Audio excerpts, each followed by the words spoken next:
الحمد لله رب العالمين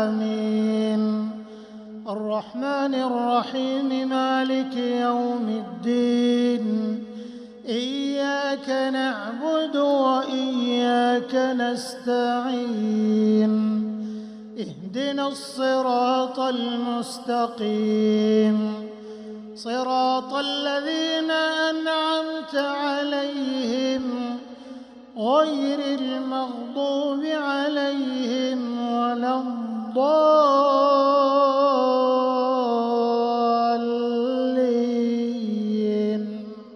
آمين. والفجر وليال عشر والشفع والوتر والليل إذا يسر هل في ذلك قسم لذي حجر